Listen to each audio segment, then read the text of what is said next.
Bismillahirrahmanirrahim. Assalamualaikum warahmatullahi wabarakatuh. Alhamdulillah rabbil alamin. Wassalatu wassalamu ala nabiyyina Muhammadin wa ala alihi wa ashabihi ajma'in. Asyhadu an la ilaha illallah wahdahu la syarika lah wa asyhadu anna Muhammadan abduhu wa rasuluhu la nabiyya ba'dah. Rabbana zidna ilma warzuqna fahma. Allahumma faqihna fid din wa 'allimna ta'wil. Subhanaka la ilma lana illa ma 'allamtana innaka antal alimul hakim. Rabbi shrah li sadri wa yassir li amri wahlul 'uqdatam min lisani yafqahu qawli. Jamaah maghrib rahimakumullah. Alhamdulillah, kita bersyukur kepada Allah Subhanahu wa taala kembali bisa duduk bersama di sini. Niat talabul ilmi, niat untuk beriktikaf antara maghrib sampai isya, tafaqquh fid din, sama-sama belajar tentang agama ini. Mudah-mudahan Allah Subhanahu wa taala jadikan waktu kita ini waktu yang dinilai sebagai amal soleh. Amin ya rabbal alamin. Kita masih dalam utusan Rasulullah SAW atau utusan yang datang kepada Nabi SAW di tahun 9 dan 10. Di antaranya yang terakhir sebutkan di sini adalah utusan dari wafdu Tayyi'in, yaitu utusan yang salah seorang di antara mereka bernama Zaidun Al-Khail. Kemudian mereka berbicara dengan Nabi SAW dan Nabi menawarkan keislaman kepada mereka, maka mereka masuk Islam. Maka Rasulullah SAW mengatakan bahwa ma dzukira li rajulun minal arab bi fadlin, tidaklah seseorang disebutkan, laki-laki disebutkan kepadaku dari kalangan orang Arab dengan sebuah keutamaan, summa ja'ani illa ra'aituhu duna ma yuqal, kemudian dia datang kepadaku kecuali apa yang dikatakan tentang dia itu biasanya di bawah yang dikatakan. Artinya orang memuji dia terlalu berlebihan. Illa ra'aituhu duna ma yuqal illa Zaidun Al-Khail, kecuali Zaid Al-Khail, fa innahu lam yablugh kullama fihi, sesungguhnya apa yang dikatakan tentang dia itu tidak sesuai dengan, artinya orang mengatakan tentang dia padahal dia itu lebih baik daripada yang disampaikan oleh orang lain. Kemudian Nabi SAW merubah nama Zaidun Al-Khail, artinya Zaidun kuda, maka Nabi merubah namanya Zaidun Al-Khair, Zaidun yang baik, namanya kuda. Khair dirubah oleh Nabi menjadi Ra, Khair. Nabi SAW ya, salah satu beliau itu adalah dia tanya nama orang, kalau namanya tidak baik langsung dirubah oleh Nabi SAW. Ini juga sunnah sebenarnya, tapi sekarang ya agak susah juga rubah nama, soalnya berkaitan dengan KTP segalanya, aktif lah gitu.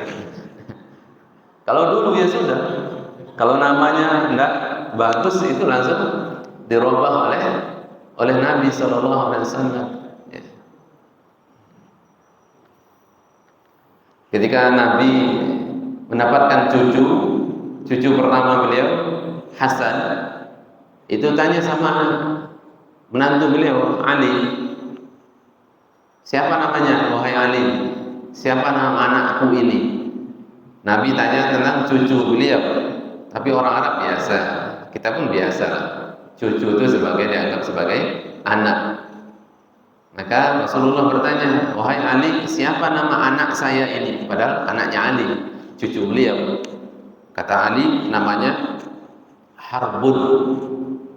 Wah, Ali ini kan petarung sejati, tidak pernah kalah. Duel itu tidak pernah kalah. Ali bin Abi Thalib.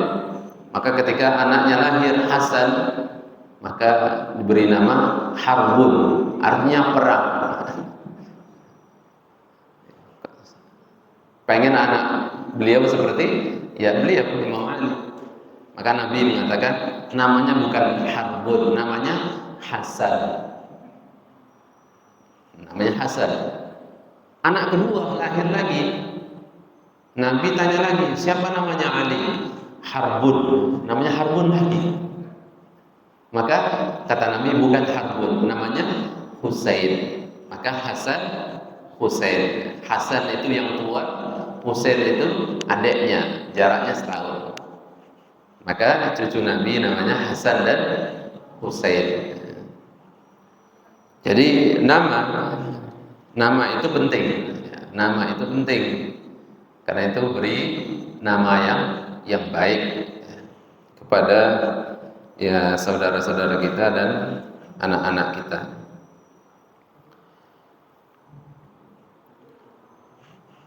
Ini di tahun ke-10 Rasulullah sallallahu alaihi wasallam sudah dakwah ini sudah mulai berkembang. Jazirah Arab hampir semuanya masuk Islam. Maka Rasulullah sallallahu alaihi wasallam beliau tinggal di Madinah, menyaksikan bagaimana keberhasilan dakwah Nabi sallallahu alaihi wasallam kurang lebih selama 23 tahun. 23 tahun perjuangan yang penuh dengan berbagai macam cobaan di Mekah, dengan berbagai macam tekanan, berbagai macam teror, bahkan bukan hanya teror secara lisan, tapi juga tindakan. Rasulullah SAW di Mekah, beliau pernah diinjak kepalanya ketika beliau sujud. Ketika beliau sujud juga pernah diletakkan kotoran atau perut, isi perutnya onta itu di pundak beliau ketika beliau sujud, dan beliau tidak bangkit kecuali setelah Fatimah datang membersihkan kepala beliau. Belum lagi sahabat-sahabat yang lain. Abu Bakar itu pernah dipukuli, sampai Abu Bakar itu tidak jelas bentuknya, hancur, mukanya dikira Abu Bakar itu sudah mati. Jadi orang sekelasnya Abu Bakar pernah dikeroyok orang. Abu Bakar juga tubuhnya tidak terlalu orangnya kurus, itu dihajar ramai-ramai sehingga beliau disangka sudah mati. Sehingga sukunya pada waktu itu mengatakan, kalau Abu Bakar mati maka kami akan menuntut balas. Padahal sukunya belum masuk Islam juga. Asabiyah, fanatik, kesukuan mereka masih tinggi. Belum lagi sahabat-sahabat yang kalangan Buddha, itu masya Allah tidak ada ampunnya, segala macam siksaan sudah dijemur di padang pasir, besi dipanasi, diletakkan di kepalanya, ditusukkan ke punggungnya, bara itu dijejer, kemudian dia ditarik di atasnya, sehingga para sahabat dan mengatakan perlihatkan bekas lukanya di punggungnya masih ada, berlubang di punggungnya, masih bekas, ndak ini lagi, ndak normal lagi, begitu. Bahkan para sahabat sudah banyak yang sahabiah yang pertama meninggal ya dari kalangan budak, dari kalangan orang-orang bawah. Sumayyah, suaminya Yasir, anaknya disiksa habis-habisan oleh Abu Jahal. Ammar, ya. Rasulullah SAW ya tidak bisa berbuat apa-apa. Mereka disiksa, Nabi lewat, Nabi tidak punya kekuatan. Nabi hanya mengatakan sabran ala Yasir, sabarlah wahai keluarga Yasir, fa inna mau'idakumul jannah, sesungguhnya tempat kalian adalah surga. Ya, Ammar bin Yasir disiksa sampai hilang akalnya, sampai tidak normal. Ya, sampai Ammar bin Yasir itu tidak tahan dengan siksaan, maka Ammar bin Yasir menuruti apa yang diucapkan oleh orang-orang kafir, ya, menyuruh untuk kufur. Maka Ammar bin Yasir datang kepada Nabi SAW, ya Rasulullah, saya ini disuruh untuk berkata kufur, untuk mengatakan sesuatu, saya tidak tahan lagi. Maka turunlah ayat, yang penting ya hatinya tetap beriman kepada Allah Subhanahu wa taala. Orang yang dipaksa untuk mengatakan kekufuran, dia tidak tahan lagi, maka dia boleh mengucapkan itu. Turun ayat seperti itu, maka kemudian Rasulullah SAW mengatakan, fa'in adu fa'ud. Kalau kamu disiksa lagi, katakan saja, tidak apa-apa. Hatimu gimana, kata Nabi? Hati saya tetap beriman ya Rasulullah. Maka Nabi mengatakan, kalau mereka menyiksamu lagi, maka ucapkan lagi, tidak apa-apa. Ammar bin Yasir. Ini orang-orang seperti ini, Bilal bin Rabah, ya. Orang-orang ya kalangan budak ya, disiksa luar biasa. Kemudian ya mereka nanti setelah Rasulullah SAW meninggal, ya mereka lah yang diangkat oleh Nabi, oleh para sahabat sebagai pejabat-pejabat. Ketika pembukaan kota Mekah, maka Nabi SAW itu masuk ke dalam Ka'bah. Itu bukannya Abu Bakar yang dibawa, bukan Umar yang dibawa, tapi beliau memanggil, mana Bilal? Bilal yang dibawa. Bilal dan dibawa Usamah bin Zaid. Dua orang ini, ya, walaupun Usamah itu dia sebenarnya ya dia orang terhormat, Usamah. Tapi Usamah itu ibunya adalah ibunya Ummu Aiman. Ummu Aiman itu orang Afrika, orang Habasyah. Dan Usamah bin Zaid itu bapaknya putih, anaknya hitam. Ya, karena ibunya hitam. Ibunya Ummu Aiman itu hitam. Oleh Nabi SAW ketika pembukaan kota Mekah masuk ke dalam Ka'bah, ini dua orang ini yang dibawa oleh Nabi SAW. Ini kehormatan yang luar biasa, orang yang dibawa untuk masuk ke dalam Ka'bah, kemudian sholat di dalam Ka'bah. Ini melambangkan betapa Islam itu mengangkat derajat semua orang. Nabi SAW orang Quraisy, terus Bilal orang Habasyah, kemudian ini Zaid, Usamah bin Zaid, ya bukan orang ya, Quraisy, tapi mereka walaupun mereka berkulit hitam, mereka sangat dimuliakan oleh Rasulullah SAW. Para sahabat yang lain itu tidak dibawa, bukannya Abu Bakar, bukan Umar, bukan Ali, bukan Utsman, bukan sahabat yang gagah-gagah, enggak. 23 tahun Nabi SAW ya berjuang tanpa kenal lelah memperbaiki semua kehidupan manusia. Ya. Kalau kita belajar sirah ini, itu seakan-akan Nabi itu isinya perang doang. Ya. Itu Nabi ini hidupnya perang. Padahal kalau orang belajar tentang akhlak, itu katanya Nabi itu tidak pernah perang. Jadi maksudnya Nabi itu sangat kompleks kepribadian dia. Orang yang belajar tentang ibadah itu seakan-akan Nabi itu kerja itu sholat, puasa doang. Orang yang belajar tentang zikir, katanya Nabi seakan berzikir doang kerja. Kita yang belajar sirah ini dari hari ke hari ini perang terus isinya. Ya. Tapi Nabi SAW orang yang sangat semuanya sempurna semuanya. Karena memang beliau adalah contoh tauladan terbaik. Semuanya beliau lakukan. Kehidupan rumah tangga. Contohnya siapa? Nabi sallallahu alaihi wasallam. Dalam memimpin Nabi sallallahu alaihi wasallam, dalam perang Nabi sallallahu alaihi wasallam, dalam ibadah Nabi sallallahu alaihi wasallam, dalam membangun ekonomi Nabi sallallahu alaihi wasallam. Semuanya segi kehidupan yang dicontohkan oleh Nabi sallallahu alaihi wasallam.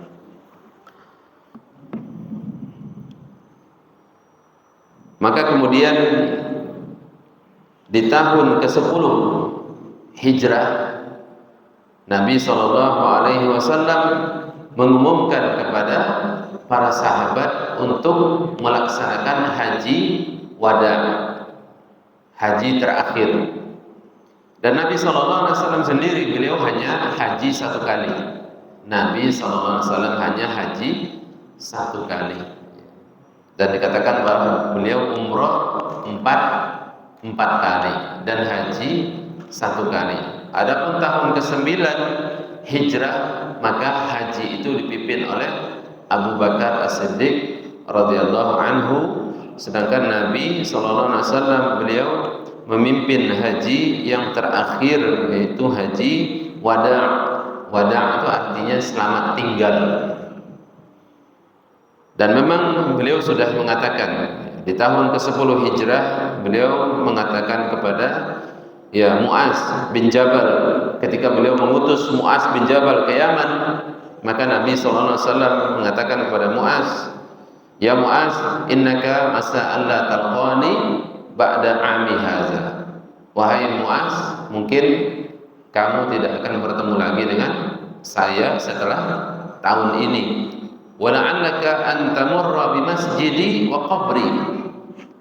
Dan boleh jadi kamu besok kesini itu ini melewati masjid dan kuburan saya.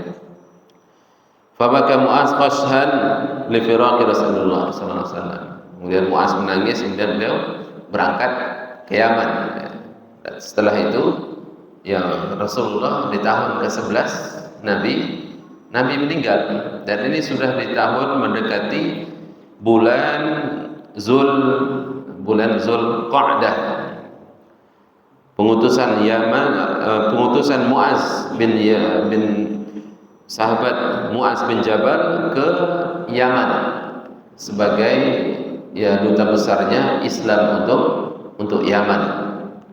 Waktu itu Mu'az bin Jabal usianya di bawah 30 tahun, menjadi duta besar Nabi sallallahu alaihi wasallam ke Yaman.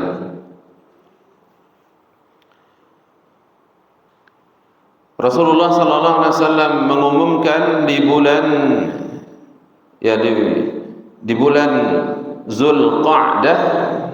Zulqa'dah bahwa beliau akan berangkat menunaikan haji. Maka orang-orang datang ke Madinah pada hari Sabtu 5 hari sebelum berakhir bulan Zulhijjah. Zulqa'dah bulan 11, Ramadan, Syawal, Zulqa'dah, Zulhijjah. Zulqa'dah 5 hari sebelum selesai bulan Zulqa'dah, Nabi sallallahu alaihi wasallam itu beliau berangkat ke Mekah.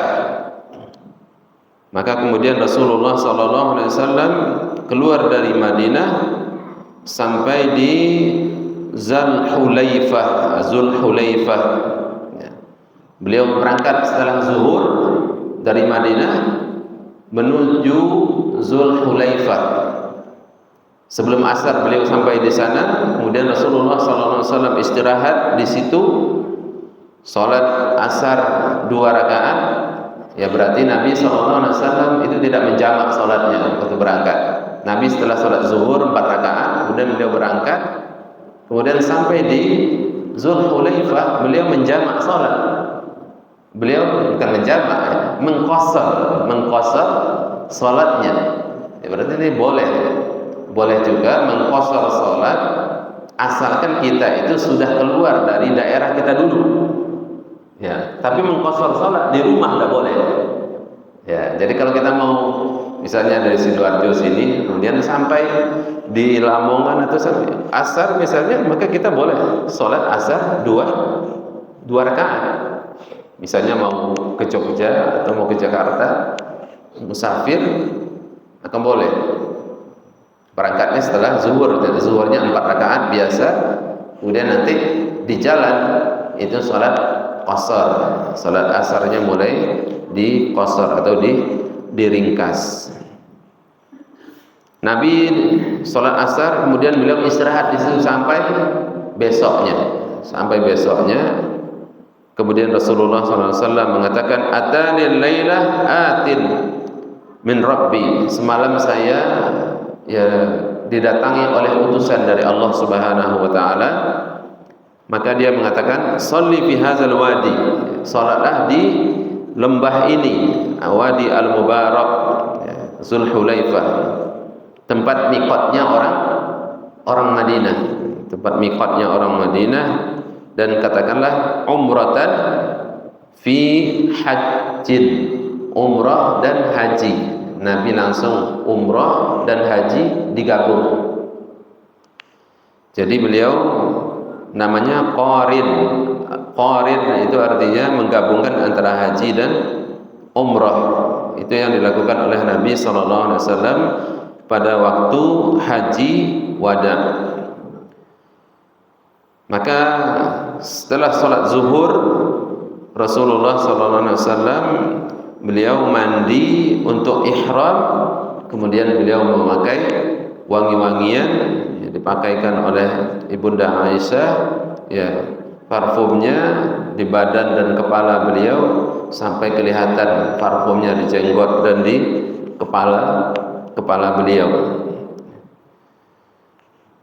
Kemudian Rasulullah SAW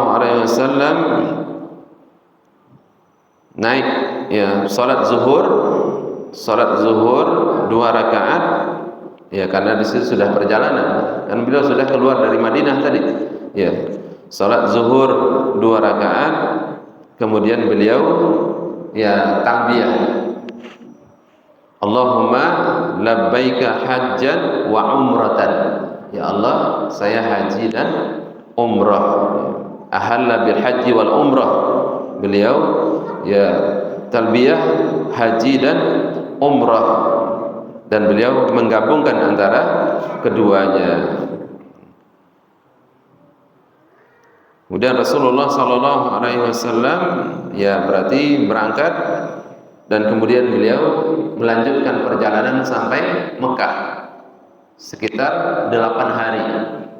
Jadi 4 hari, tadi berangkatnya hari kelima, 5 hari sebelum Zulhijjah. 1 hari sudah habis di Zulhulaifah, 4 hari beliau perjalanan sampai tanggal 4 Zulhijjah di dekat Mekah.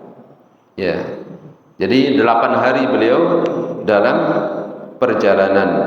perjalanan antara Zulhulaifah ke Mekah. Kemudian beliau, ya, sampai di sana Rasulullah SAW sampai di Mekah. Kemudian Nabi SAW itu beliau tawaf, ya.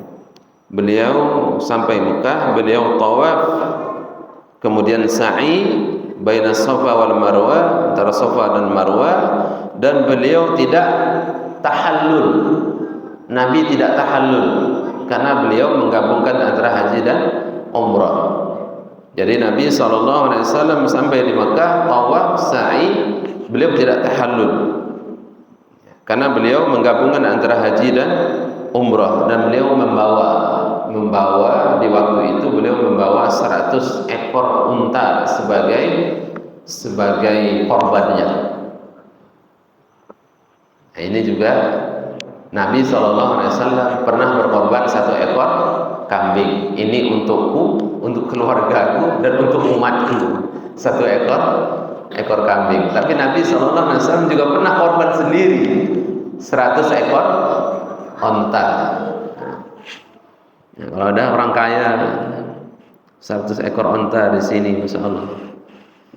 Jadi Nabi SAW membawa ya korbannya itu ya untuk haji wada, haji terakhir. Rasulullah itu menyembelih 100 ekor unta. 63-nya disembelih beliau sendiri, 37 diserahkan kepada Ali radhiyallahu anhu, dan beliau mengikutkan Ali dalam korban beliau. Jadi gabung antara beliau dengan Ali, 100 ekor unta.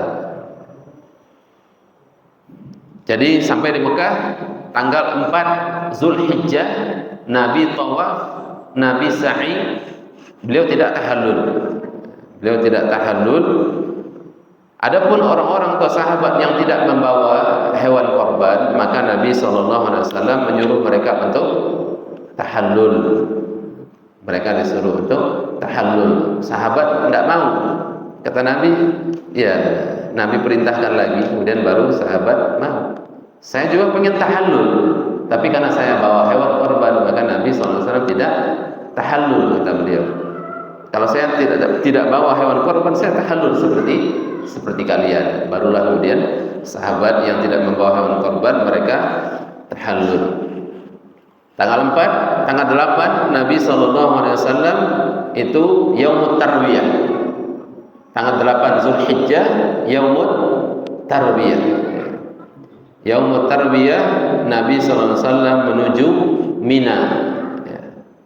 Kemudian beliau sholat zuhur dan asar, maghrib, isya dan subuh di Mina.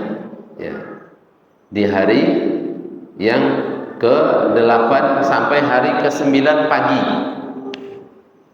Jadi zuhur, asar, maghrib, isya, subuh di Mina. Itu Yaumut Tarwiyah, dimulai dari hari tanggal 8 sampai tanggal 9 pagi. Rasulullah SAW sholat 5 waktu itu.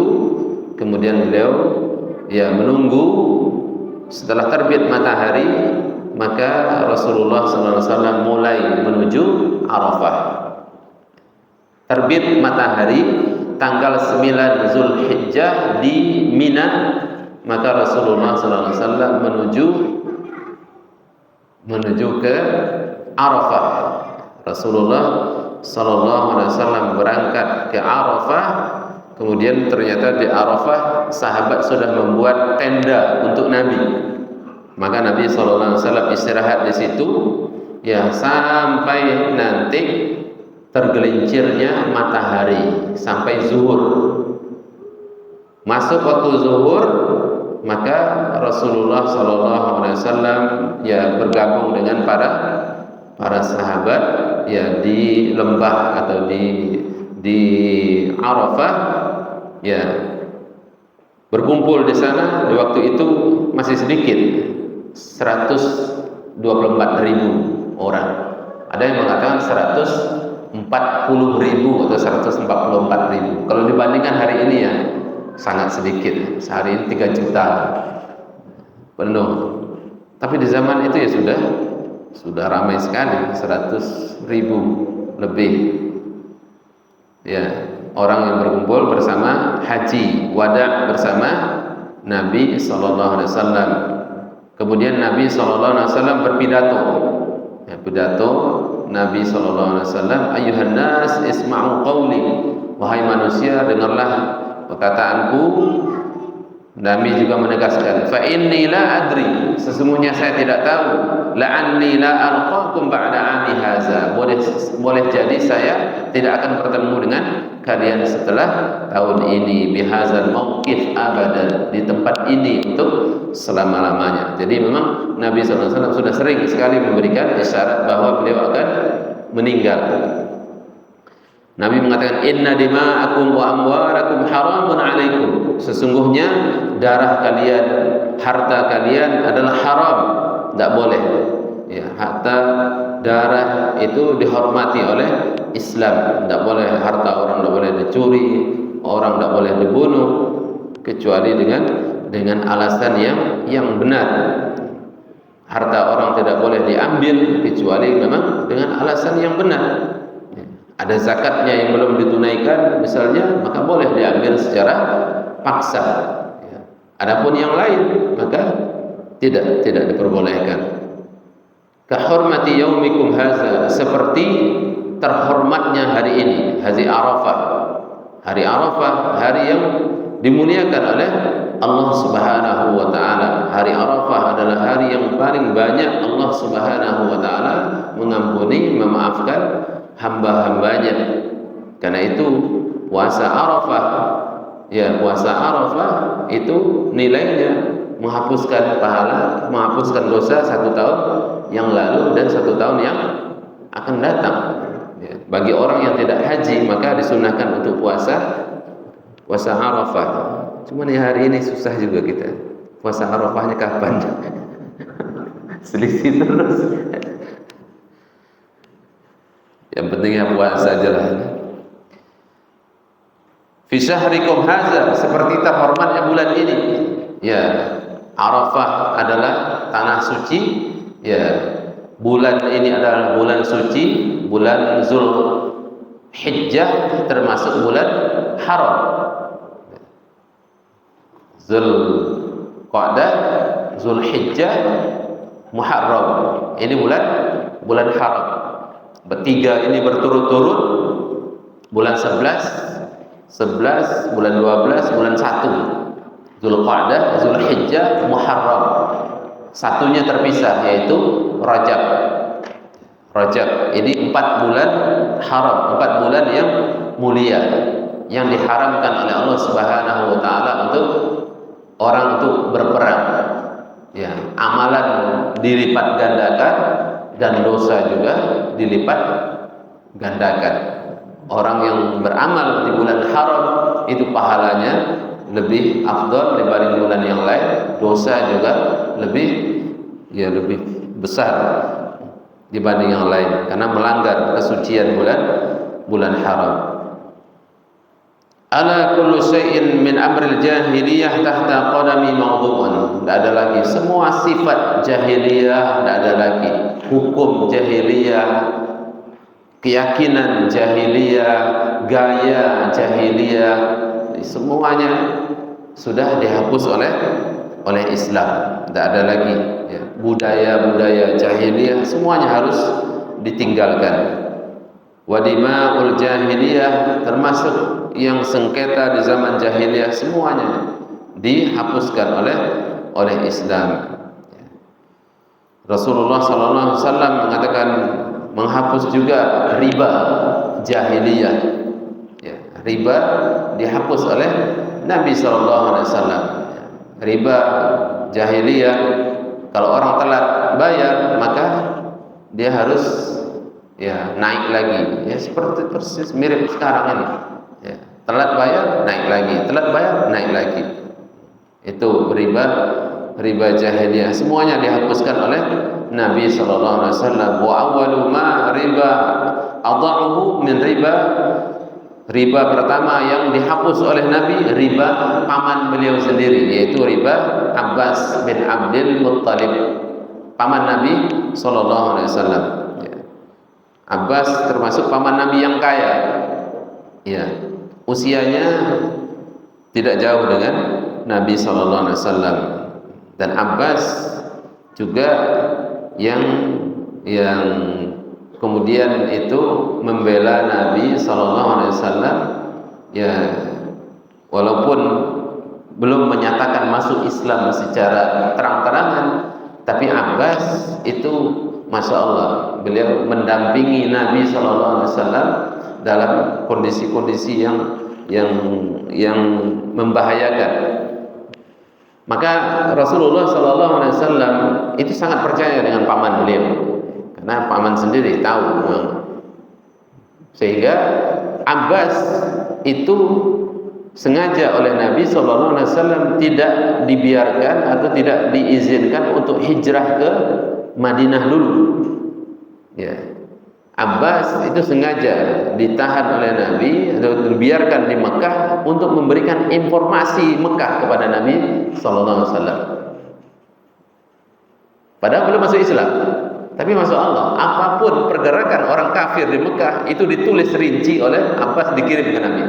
Jadi Nabi tahu apapun yang dilakukan oleh orang Mekah, itu informannya Abbas itu segera datang. Maka kemudian nanti di tahun pembukaan kota Mekah, barulah Nabi SAW itu Abbas itu menyatakan keislamannya dengan resmi, ya, sebagai seorang pengikut Rasulullah SAW. Tapi track recordnya Abbas ini dari awal tuh masya Allah, pembelaannya kepada Nabi luar biasa. Seperti dalam Bai'atul Aqabah. Bai'atul Aqabah itu di tahun ke-12 kenabian. 1 tahun sebelum Nabi hijrah ke Madinah. Bukan 1 tahun, malah beberapa bulan sebelum Nabi hijrah ke Madinah. Itu yang mendampingi hanya Abbas. Jadi Nabi berdua dengan paman beliau Abbas tengah malam, ya setelah Isya, kira-kira jam tengah malam, mendatangi orang-orang Madinah untuk baiat Aqabah yang kedua. Dan Abbas yang memulai pembicaraan. Abbas mengatakan, ini keponakan saya, ya kalau kalian memang mau membawa dia ke Madinah, maka silahkan, tapi tanggung jawab.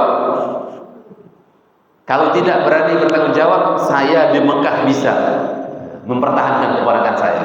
Nah, gitu kata Abbas. Padahal belum masuk Islam. Maka baiat Aqabah yang kedua. Maka ketika mereka itu siap membela Nabi melebihi diri mereka sendiri, Nabi di atas segala-galanya. Nabi lebih utama dibanding anak dan istri kami.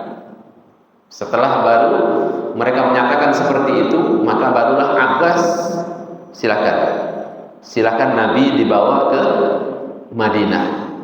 Maka kemudian 3 bulan, 4 bulan setelah itu sama. Waktu haji Zulqa'dah, Nabi nanti tahun ke-14 di bulan Rabiul Awal, Nabi SAW pindah ke Madinah. Ya, walaupun begitu Rasulullah SAW sebagai paman, tetap saja yang diharapkan oleh Allah Subhanahu wa taala, maka sudah, walaupun paman beliau sendiri, tetap riba yang pertama kali diharamkan oleh Nabi adalah riba pamannya sendiri, yaitu riba Abbas bin Abdul Muttalib. Fattaqullaha fin nisa. Nabi, bertakwalah kamu terhadap perempuan. Lindungilah perempuan. Fa innakum akhadtumuhunna bi amanatillah. Kalian mengambil mereka itu karena amanahnya Allah Subhanahu wa taala. Wastahlaltum furujahunna bi kalimatillah. Kalian halalkan kemaluan mereka karena kalimat Allah Subhanahu wa taala. Walakum alaihinna, dan hak kalian atas mereka adalah untuk perempuan itu tidak boleh memasukkan orang ke dalam rumahnya, orang yang tidak disukai oleh suaminya. Siapapun yang tidak diperbolehkan oleh suaminya masuk ke dalam rumah, maka tidak dibolehkan. Perempuan itu tidak boleh membawa orang itu atau memasukkan orang itu ke dalam rumahnya.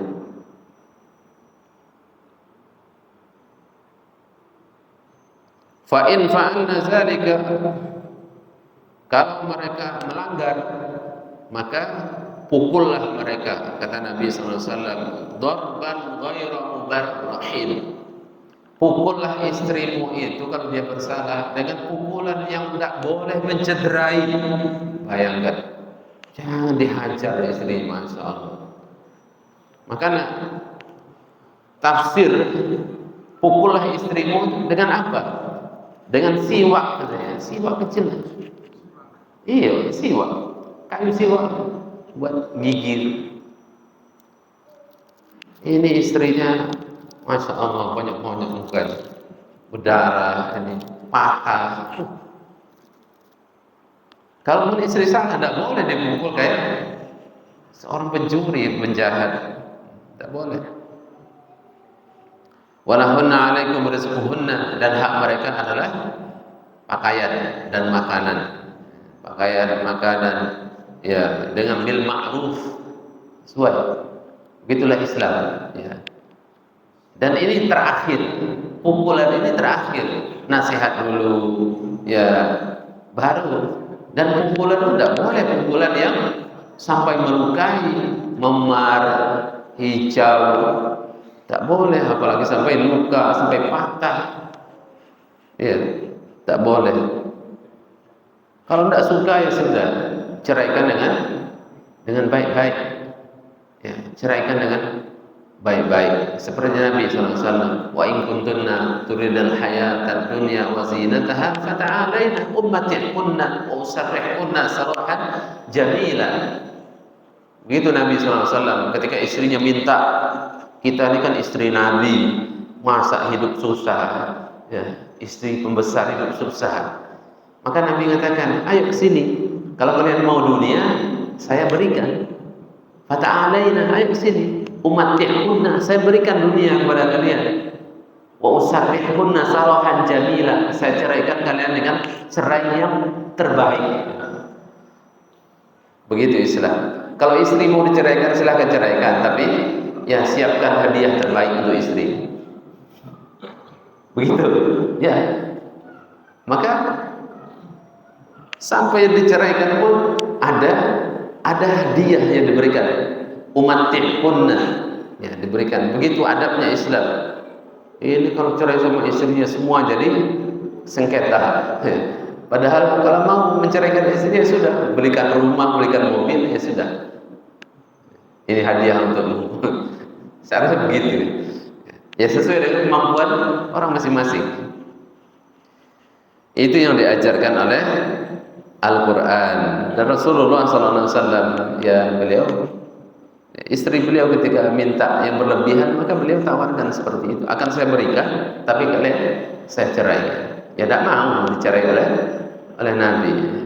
Ya, kalau dicerai oleh Nabi belum tentu masuk surga. Kalau istri Nabi pasti masuk surga bersama Nabi SAW.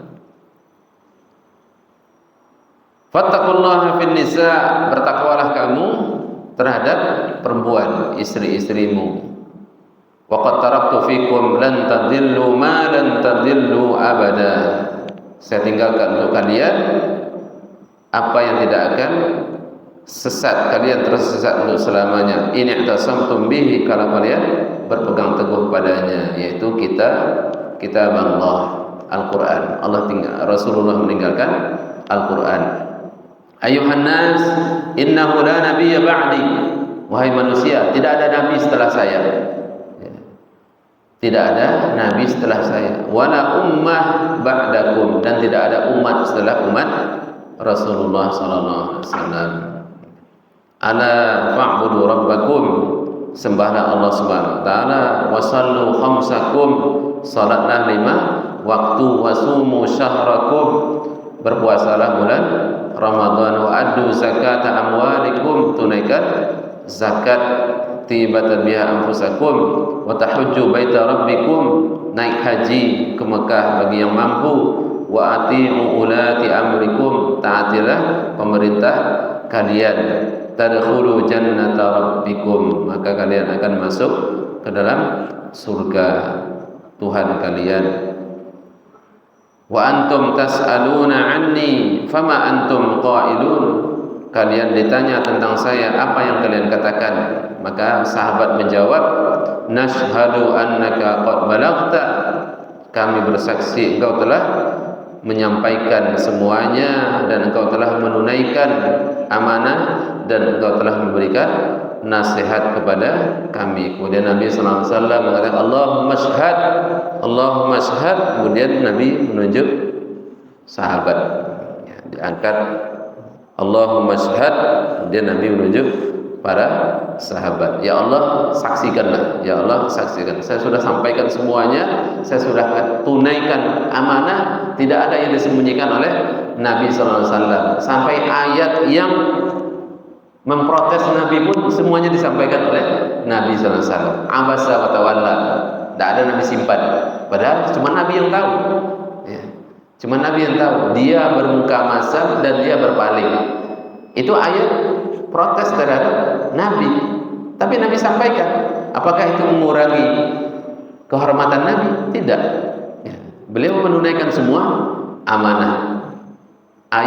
Semua ayat tentang ya beliau, beberapa ayat tentang ya yang menunjukkan Nabi juga sebagai manusia biasa, beliau keliru dalam istihad beliau ya. Ketika Umar bin Khattab mengatakan, gimana menurut kamu wahai Umar tawanan perang Badar? Kata Umar, habisi semua, kata Umar. Satu-satu, kata Umar. Saudara saya kasih sama saya, saudara Ali kasih sama Ali. Kita potong semuanya, kata Umar. Kata Abu Bakar, wahai Abu Bakar, gimana? Ya Rasulullah, kaum kita dari Quraisy, saudara kita, kerabat kita. Besok turun ayat yang mendukung pendapat Umar bin Khattab radhiyallahu anhu ya. Abu Bakar sama Nabi nangis. Tanya sama Umar, kenapa nangis? Kalau saya tahu alasannya, saya ikut nangis. Kalau tidak tahu, ya ikut juga. Ketika saya tahu oleh Nabi Sallallahu Alaihi Wasallam, ya sebenarnya pendapat kamu wahai Umar yang benar, tapi Allah Subhanahu Wa Taala sudah memaafkan. Kalau tidak, celaka kita semua. Itu disampaikan oleh Nabi Sallallahu Alaihi Wasallam dalam surah Al-Anfal, surah Abasa, dan surah yang lain. Nabi disuruh untuk menikahi anak bekas mantan anak angkat beliau. Ya, itu kan berat. Ya. Menikahi ya mantan ya istri mantan anak angkat beliau sendiri. Tapi karena ayat itu ayat Al-Quran, Nabi Sallallahu Alaihi Wasallam tidak pernah menyembunyikan. Beliau sampaikan ya, apa adanya. Ya, ini perintah Allah Subhanahu Wa Taala ya untuk memutus bahwa tidak ada ya pengharaman untuk menikahi mantan anak istri mantan anak angkat ya. Itu bukan mahram ya. Itu yang ingin dibatalkan oleh Islam, bahwa anak angkat itu statusnya bukan anak ya. Anak angkat ya anak orang lain yang kita pelihara boleh, tapi dinisbatkan kepada kita sendiri itu tidak boleh. Maka Zaid itu dulu namanya Zaid bin Muhammad, maka dibatalkan oleh Al-Quran. Maka Muhammadun aba ahadin min rijalikum ya. Nabi Muhammad itu bukan bapak salah seorang di antara kalian, tapi beliau adalah Rasulullah SAW. Maka Nabi SAW sampaikan semuanya, apapun ya, walaupun itu menyangkut masalah pribadi beliau, walaupun itu ayat yang berkenaan dengan pribadi beliau sendiri, itu sampaikan semuanya oleh Nabi SAW. Tidak ada yang tidak beliau sampaikan, dan itu bukan tidak mengurangi, sekali lagi Pak, tidak mengurangi kehormatan Nabi SAW. Baik, Bapak Ibu yang dimuliakan Allah, insyaallah nanti kita lanjutkan tentang ya hari-hari terakhir Rasulullah SAW ya, tentang wafatnya beliau Nabi SAW. Allahumma anfa'na bima 'allamtana wa 'allimna ma yanfa'una. Allahumma inna nas'aluka ilman nafi'an wa rizqan thayyiban wa 'amalan mutaqabbalan. Subhanaka wa bihamdika asyhadu an la ilaha illa anta astaghfiruka wa atubu ilaik. Assalamualaikum warahmatullahi wabarakatuh.